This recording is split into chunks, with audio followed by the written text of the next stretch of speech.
Saludos estimados estudiantes. El tema que se va a desarrollar en esta oportunidad es la insuficiencia respiratoria. En clases previas dimos un pantallazo general acerca de algunos conceptos generales de la insuficiencia respiratoria. Para esta oportunidad es menester profundizar estos conceptos para que podamos entender la fisiopatología de esta alteración en la salud. Entonces, comencemos. Como siempre, es necesario reforzar algunos conceptos primarios que nos ayuden a entender las bases fisiopatológicas de la insuficiencia respiratoria. Retrocedamos y vayamos a ver que el oxígeno es necesario para que las células lleven a cabo todos los procesos metabólicos en forma normal. Es decir, el oxígeno forma, como ustedes muy bien lo saben, forma parte de la cadena transportadora de electrones y de manera muy directa va a participar en la generación de energía necesaria para que el organismo lleve a cabo todas sus funciones. Estos procesos metabólicos que van a llevarse a cabo dentro de las células van a generar dióxido de carbono, que llega a ser un producto de desecho y como tal tiene que ser eliminado del organismo. La acumulación de dióxido de carbono conlleva a cambios en el medio interno y por consiguiente cambios a nivel del pH que, si se prolonga, puede llevar a instalarse una patología. El oxígeno que se va a obtener para suministrar a las células y la eliminación de dióxido de carbono se va a dar en primera instancia por un intercambio de gases entre los pulmones y el medio externo. Posteriormente se van a llevar a cabo otros procesos de transporte y difusión de gases que van a permitir que el oxígeno finalmente llegue a las células y que las células entreguen el dióxido de carbono proveniente de sus procesos metabólicos para su correspondiente eliminación. La siguiente imagen lo que trata de mostrar es, en primera instancia, la circulación, los circuitos mayor y menores de la circulación sanguínea, pero también el comportamiento de los gases sanguíneos. Veamos.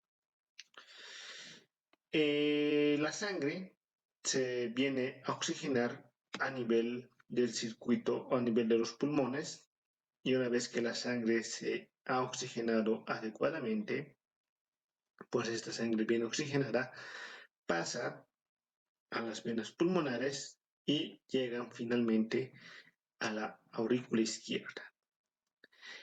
De la aurícula izquierda pasará al ventrículo izquierdo y del ventrículo izquierdo la sangre bien oxigenada será bombeada a través de la arteria aorta a todo el organismo, de manera que la sangre debe llegar a los tejidos para poder otorgar el oxígeno del cual se ha provisto a nivel pulmonar.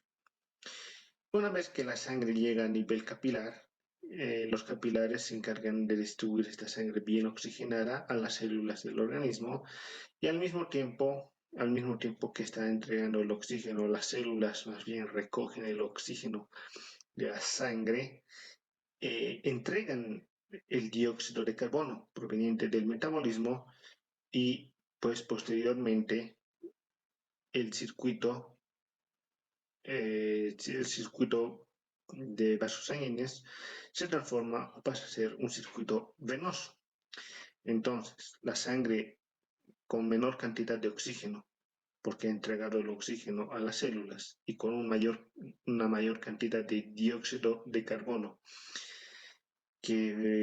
proveniente de las células mismas, llega al circuito venoso.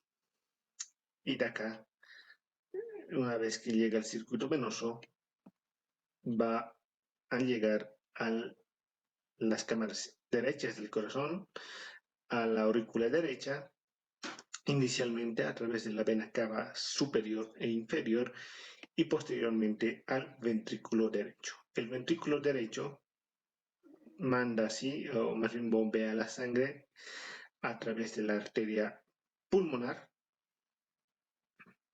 Esta sangre con poca cantidad de oxígeno y una cantidad mayor de dióxido de carbono hacia los pulmones con el propósito de que llegando a los capilares pulmonares pues hagan intercambio de gases a nivel de los alvéolos pulmonares por el proceso de intercambio y difusión de gases.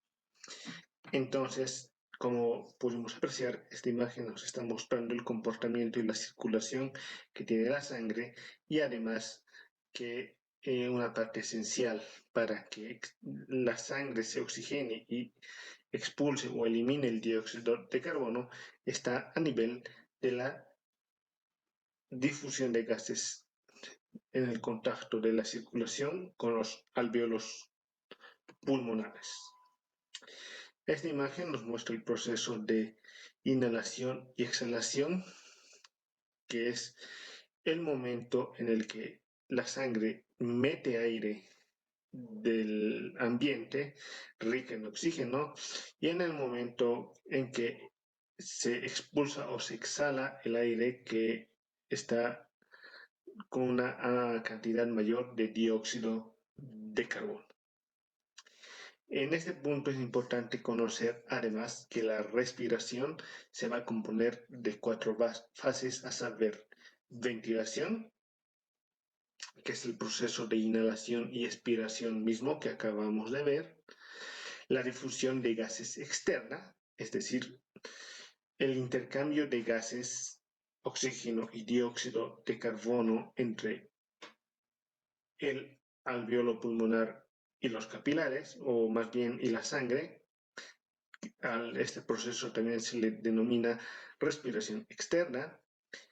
La tercera parte de la respiración viene a ser la difusión de gases interno, que es el intercambio de gases, es decir, oxígeno y dióxido de carbono, entre la sangre y las células que van a aprovechar del oxígeno y también el intercambio de dióxido de carbono desde las células hacia la sangre para que posteriormente el dióxido de carbono sea expulsado o eliminado del organismo.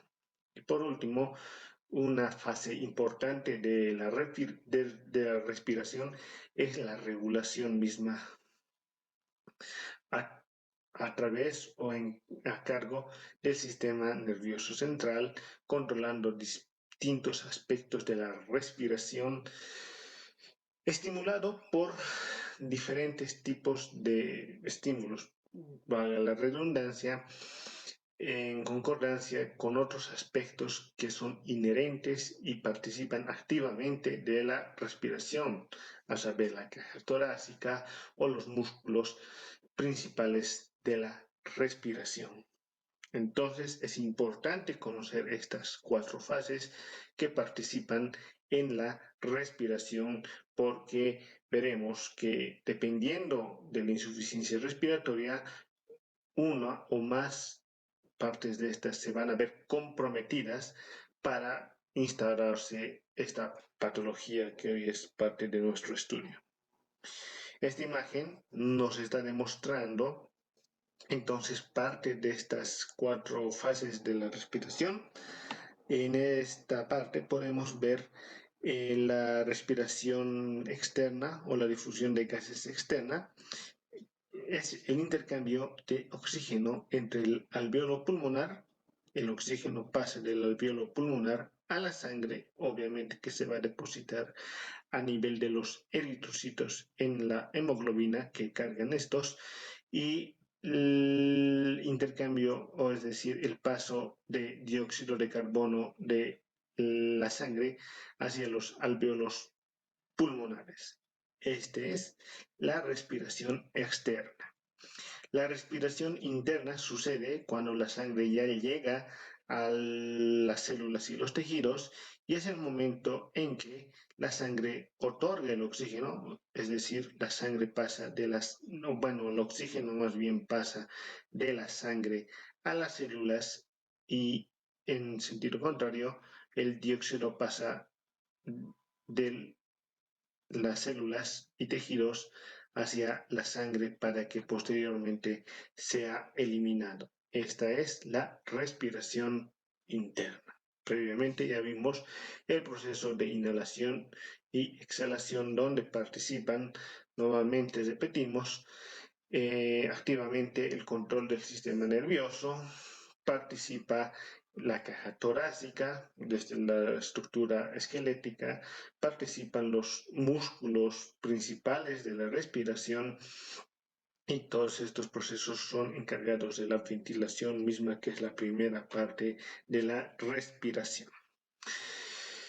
La difusión de gases, es decir, para que, hablando del momento en que la sangre pasa de los pulmones, o más bien los gases pasan de los pulmones hacia la sangre y de la sangre hacia los pulmones, tiene que ser estudiado en esta parte la membrana alveolo capilar, que es el contacto entre la membrana alveolar y la membrana capilar. Entonces, esto es una barrera que se forma al contacto entre capilares y alvéolos y los gases tienen que atravesar esta capa. Hay que conocerla. Obviamente, la membrana alveolar se va a componer de una membrana basal que va a ser de sostén al epitelio alveolar. Al mismo tiempo, la parte capilar también tiene una membrana basal de sostén, una membrana basal capilar, y sobre esta van a ir a sentarse una membrana endotelial.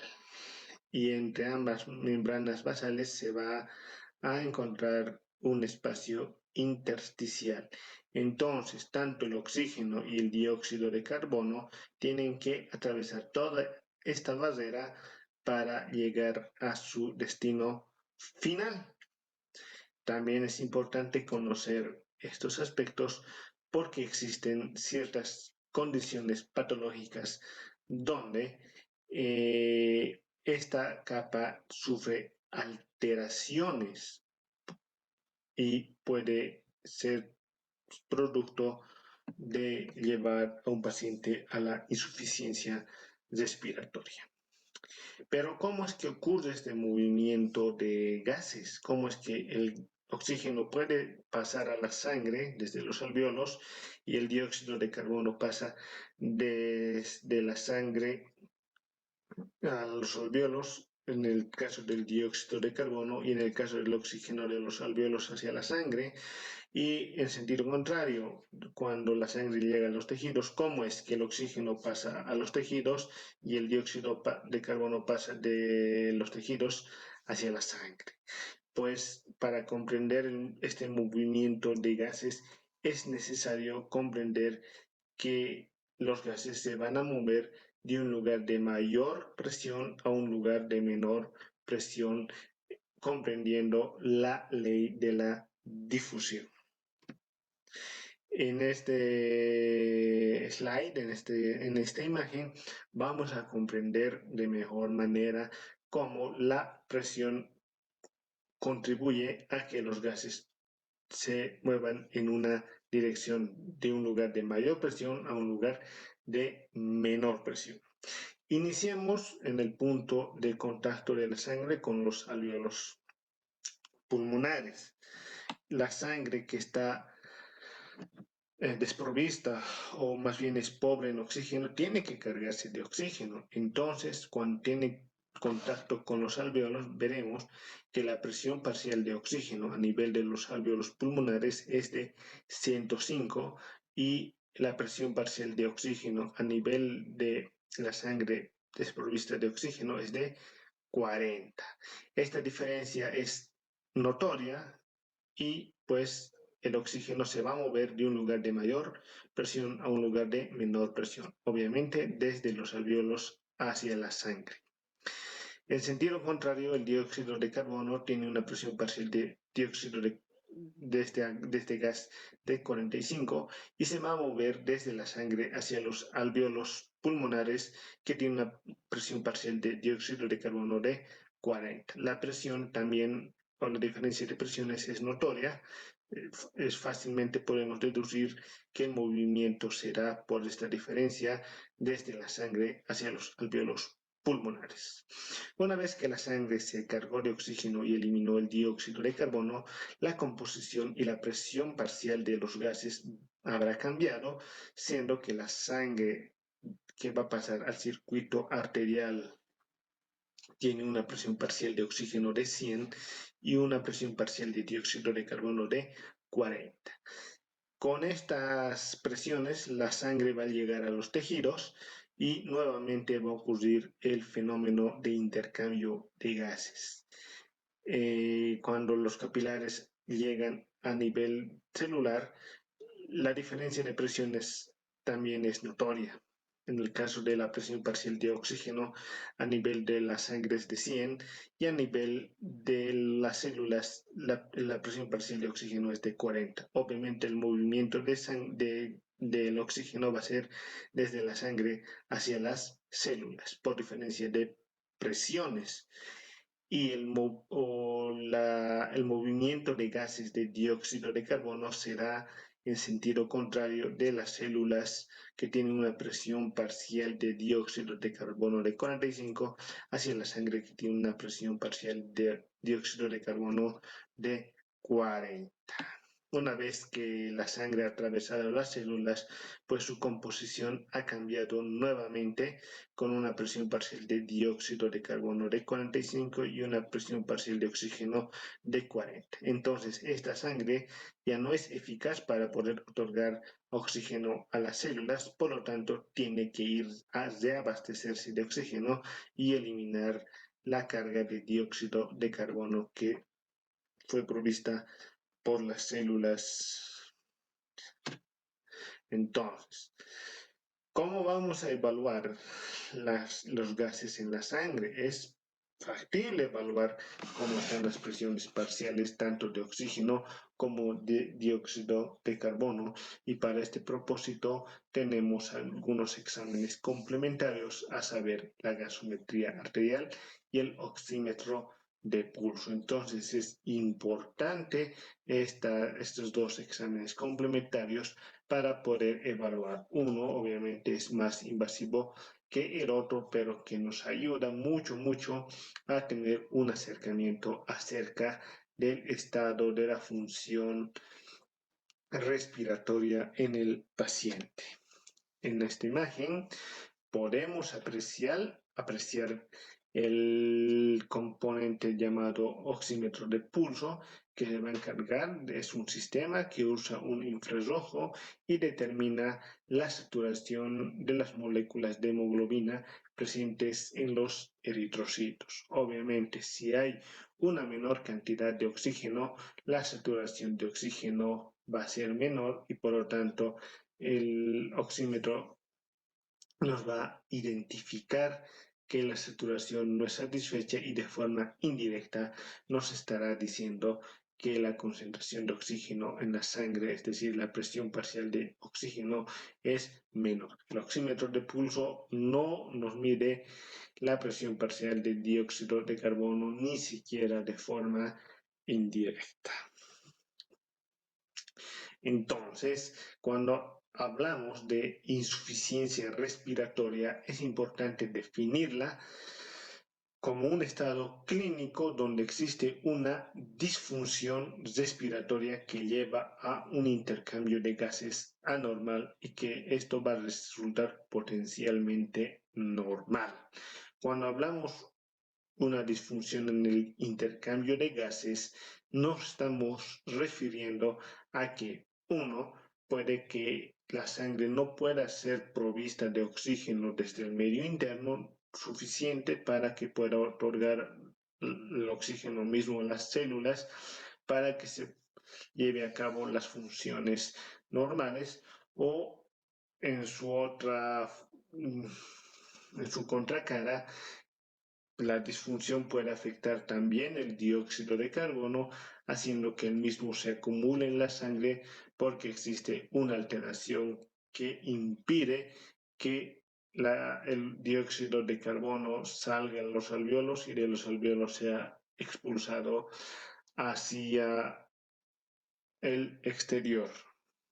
Esto es una definición de la insuficiencia respiratoria que es importante tenerla en cuenta.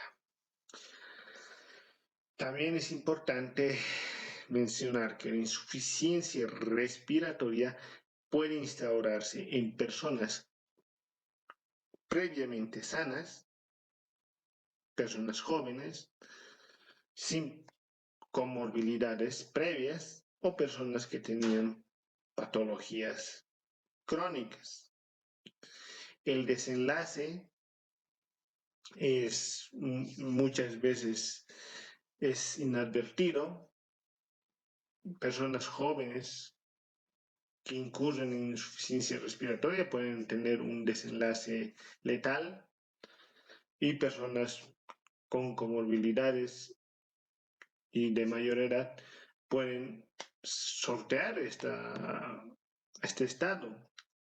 Entonces hay que tener en consideración que la insuficiencia respiratoria no es tributo de personas que estaban enfermas. Puede instaurarse en personas previamente sanas y es necesario descartar la misma cuando existan suficientes indicios clínicos para tener sospecha de esta alteración en la salud.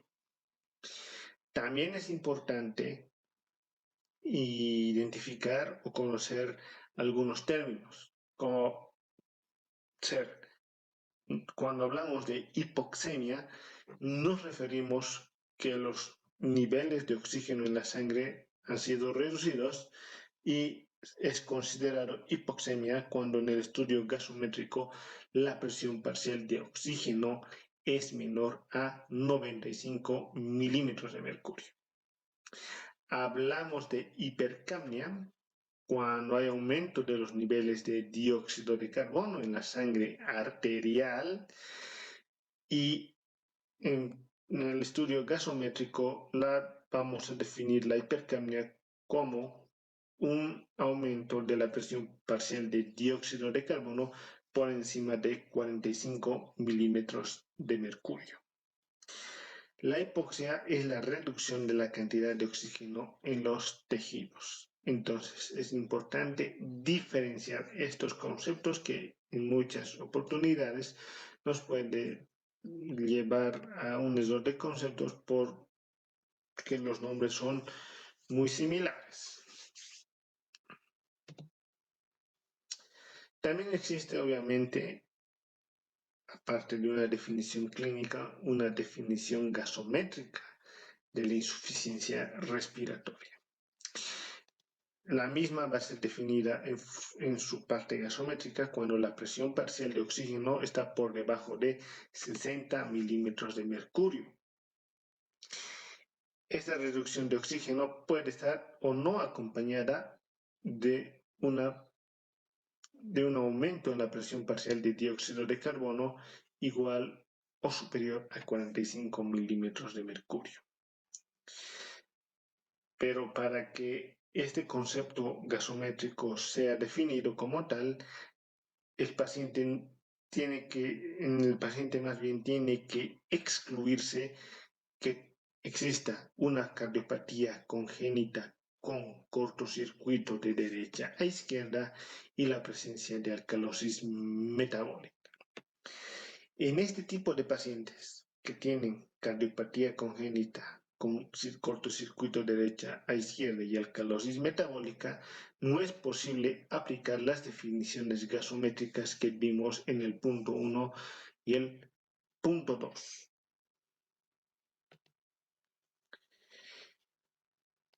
La insuficiencia respiratoria se va a clasificar dependiendo de cuál es el gas o el gas que está siendo afectado a nivel arterial.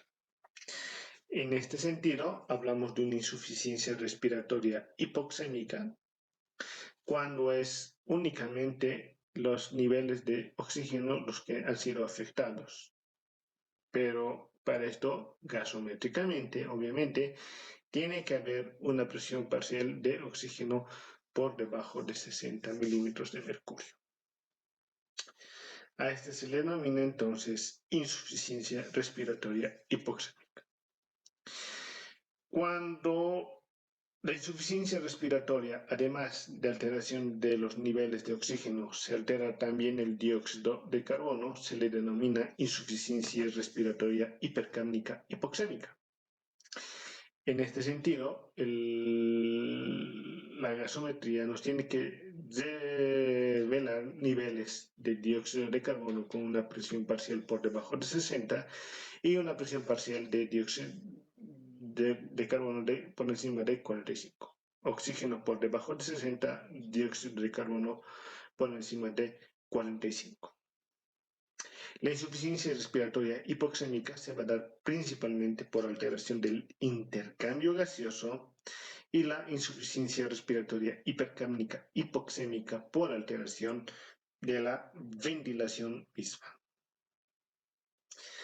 Ahora, hablando de la insuficiencia respiratoria hipoxémica, van a actuar dos procesos fisiopatológicos principales. Uno es discrepancia entre la ventilación y perfusión y el otro motivo es la difusión alterada. Cuando hablamos de discrepancia de ventilación y perfusión, puede ser que los alvéolos estén bien ventilados, pero no exista una adecuada perfusión en estos alvéolos y por lo tanto no puede haber intercambio gaseoso. También puede ocurrir en el sentido contrario, que exista una buena perfusión del alvéolo, pero el intercambio gaseoso no sea efectivo porque el alvéolo no está bien ventilado por algún proceso patológico. En este caso, un mayor flujo de oxígeno no va a asegurar la resolución del caso, e incluso puede ser contraproducente. Veamos esta imagen, cómo los alvéolos tienen una red capilar que es necesaria para el intercambio de gases, intercambio y difusión de gases. A esto nos referimos que tiene que haber una adecuada relación ventilación-perfusión, alvéolo y capilar juntos para que exista un adecuado proceso de intercambio de gases. Obviamente, existen procesos donde los alvéolos no van a estar con capilares y por lo tanto no va a ser posible el intercambio gaseoso y eso es contraproducente y puede llevar a la instauración de la insuficiencia respiratoria. En este esquema podemos apreciarlo mejor. Puede existir, vean esta imagen, vean esto. Esto es el esquema de un capilar que va a rodear los alvéolos, que está listo para el intercambio de gases. Hay sangre en este momento lista para recibir oxígeno y entregar dióxido de carbono al alvéolo pulmonar, pero por algún motivo patológico este alvéolo no se va a llenar de gas necesario porque puede existir algún tipo de obstrucción que va a llevar a esto. O puede ser que no exista una obstrucción total, sino una obstrucción parcial, pero los niveles de aireación del alvéolo no sean más bien normales y la difusión o el intercambio de gases no sea adecuado. Puede ocurrir un proceso distinto en el cual exista alvéolos bien aireados que están llenos de gases listos para el intercambio con los capilares, pero por algún motivo hay una obstrucción a nivel del capilar alveolar y de esta manera no llega a haber capilar para el intercambio de gases, o puede haber una obstrucción parcial con un menor flujo que hace también que exista un intercambio de gases que no va a ser satisfactorio. Todos estos procesos llevan a la insuficiencia respiratoria. La insuficiencia respiratoria hipoxémica también se puede dar, como mencionábamos previamente, por una difusión alterada, donde existe un incremento de la distancia y la permeabilidad para el movimiento de gases. Es decir, vimos previamente cómo el dióxido de carbono y el oxígeno tienen que atravesar la membrana alveolo-capilar, pero existen patologías que hacen que esta membrana sea más gruesa, por así decirlo, aumente su espesor, por ejemplo, por la presencia de líquido en el edema agudo de pulmón, por la presencia de secreciones en el caso de una neumonía, u otras injurias que ocurren a nivel de la membrana alveolo-capilar que haga que esta difusión se altere por aumento del espesor o cambios a nivel de la membrana alveolo-capilar. En este caso, la hipoxemia suele responder muy bien a un flujo alto de oxígeno que podamos otorgar al paciente. Cuando hablamos de insuficiencia respiratoria hipercámnica e hipoxémica, es decir, cuando existen cambios en gases del dióxido de carbono y del oxígeno, más nos centramos que la alteración se encuentra en la ventilación y esta alteración de la ventilación va a ser que sea ineficaz la eliminación del dióxido de carbono y obviamente la provisión de oxígeno para mantener estos gases a niveles normales. Este tipo de insuficiencia respiratoria suele ser debido a factores extrapulmonares, es decir, con un pulmón sano. En la insuficiencia respiratoria hipoxémica, el proceso suele ser pulmonar. Algo ha pasado en el pulmón, con la circulación que provee sangre o tiene contacto con los alveolos pulmonares. Pero en este caso, los factores suelen ser extrapulmonares, es decir, puede ser a nivel del centro de control o de regulación de la respiración o a nivel de los factores que activan o que actúan efectivamente en la mecánica que representa la respiración, los músculos de la respiración, la caja torácica que tiene que estar perfecta para que la respiración ocurra con adecuada eficacia. Las manifestaciones clínicas que van a llevarse a cabo son secundarias a la hipoxemia y a la hipercapnia, es decir, hay síntomas por la reducción de oxígeno en la sangre, hay síntomas por el aumento de la hipercapnia o más bien por la acumulación de dióxido de carbono, es decir, en la hipercapnia, pero además de estos síntomas van a existir síntomas propios de la causa que ha llevado a la insuficiencia respiratoria. Un ejemplo, una neumonía, el paciente presentará tos, fiebre, presentará secreción en la tos, y si la intensidad de la patología es suficiente, puede instaurarse una insuficiencia respiratoria y tener síntomas de hipoxemia y de hipercapnia, si corresponde el caso. Los síntomas iniciales de la hipoxemia suelen ser cianosis, insomnio, confusión, ansiedad, hipertensión, taquipnea. Los síntomas de la hipercapnia suelen ser cefalea, depresión de la contractibilidad cardíaca.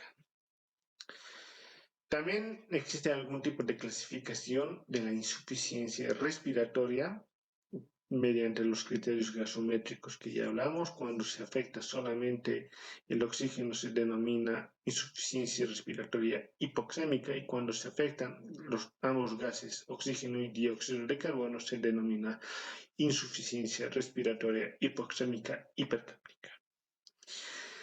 También se va a clasificar la insuficiencia respiratoria de acuerdo al tiempo de evolución, como aguda, crónica o pacientes que tienen una insuficiencia respiratoria crónica instaurada, pero sus síntomas empeoran por algún motivo. Esta se denomina insuficiencia respiratoria crónica agudizada, y otro tipo de clasificaciones mediante el gradiente alveolo capilar de oxígeno. Pero esto es un poco más específico. Nos quedamos con las dos primeras impresiones. Acá tenemos un algoritmo el cual nos está mostrando la manera de clasificar la insuficiencia respiratoria como hipercárnica cuando hay acumulación de dióxido de carbono, pero también está afectado el oxígeno. Como mencionábamos, esto principalmente ocurre en un pulmón sano, es decir, se afecta la mecánica del control de la respiración con enfermedad neuromuscular, enfermedad neurológica, enfermedad de la caja torácica, fármacos depresores del sistema nervioso central, síndrome de apnea y hipopnea del sueño, y cuando la insuficiencia respiratoria es hipoxémica, entre paréntesis, hablaremos de no hipercápnica, es decir, no hay hipercapnia. Entonces estamos hablando de un pulmón patológico como ser EPOC, asma, enfermedad pulmonar intersticial difuso, neumonía, enfermedad vascular. Estamos hablando del tromboembolismo pulmonar, de pulmón cardiogénico y síndrome de estrés respiratorio agudo. Acá vemos algunos síntomas propios de la hipoxemia y de la hipercapnia. Por ejemplo, en la hipoxemia tenemos la presencia de taquicardia, taquipnea, ansiedad, diaforesis, alteración del estado mental, confusión, cianosis e hipertensión. Estos son síntomas iniciales y que pueden persistir como mecanismos compensadores incluso, pero cuando se presenta hipotensión, bradicardia, convulsiones y coma, estamos hablando de una profundización o un estado grave de la insuficiencia respiratoria.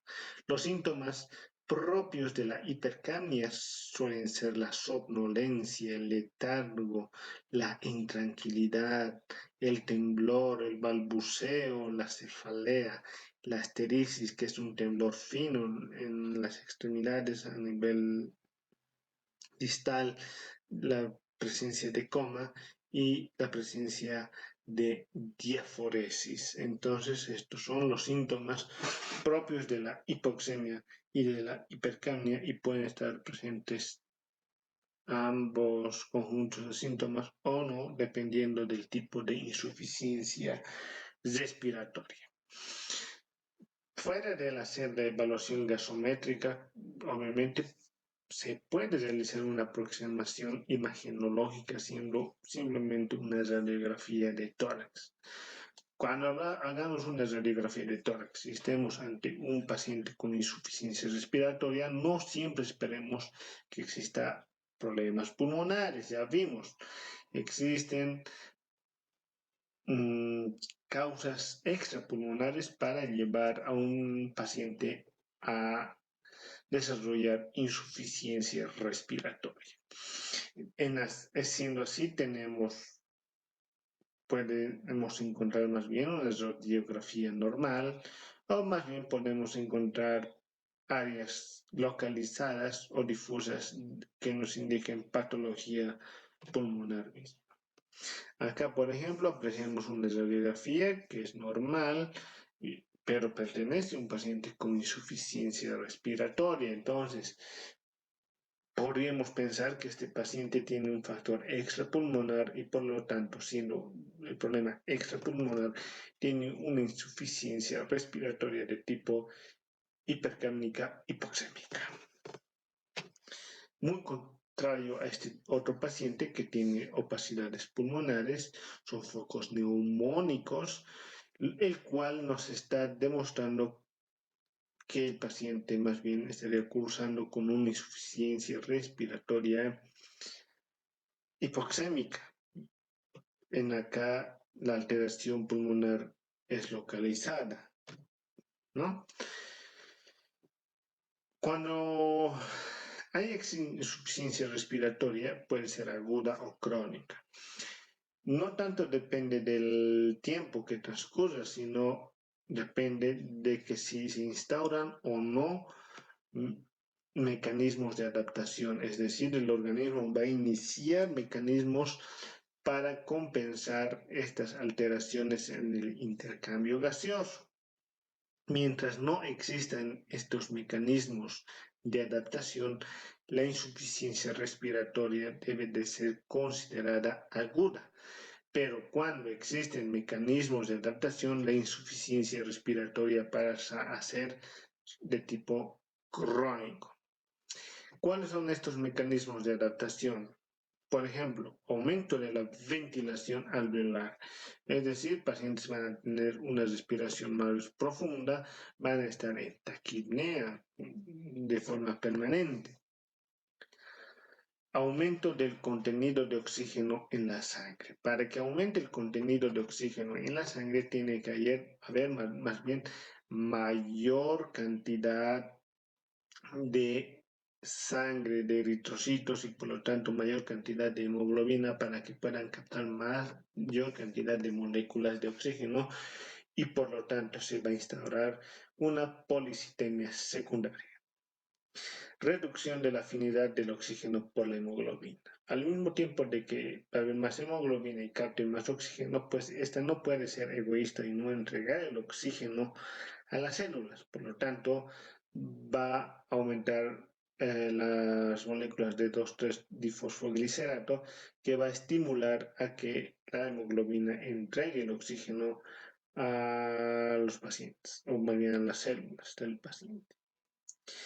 Puede existir vasoconstricción de la arteria pulmonar o de algunas ramas de la arteria pulmonar para hacer eficaz y dirigir la sangre hacia las áreas mejor ventiladas y de esa manera exista una mejor tasa de intercambio gaseoso, ¿no? Esta vasoconstricción arterial pulmonar puede llevar en forma secundaria a la presencia o a la precipitación y desarrollo de la hipertensión pulmonar.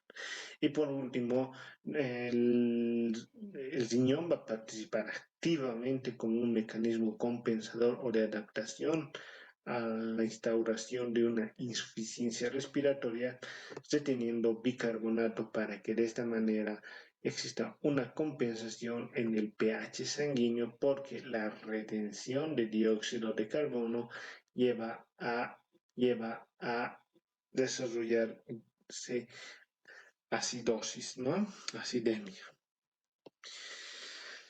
Bueno, como siempre es importante hacer el abordaje de los pacientes. Estas medidas que vemos a continuación son principal o más que todo orientadas a los pacientes que tienen ya insuficiencia respiratoria crónica, como son unas medidas generales de educación al paciente, abandono del tabaco, corrección de desequilibrios nutricionales, como evitar factores desencadenantes, para que aumenten los síntomas, profilaxis de las infecciones mediante vacunas, manejo de las infecciones en caso de que se instauren o tratamiento de patologías asociadas, además de rehabilitación respiratoria y educación del paciente y de los familiares o de las personas que van a hacerse cargo de los pacientes.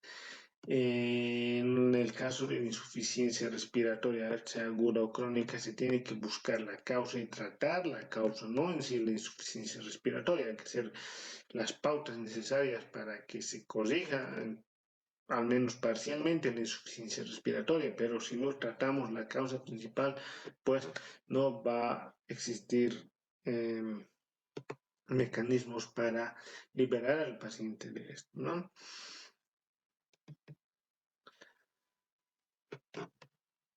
Y bueno, con eso concluimos la presentación de esta videoclase. Espero sirva y estamos prestos para responder las dudas que tengan. Saludos.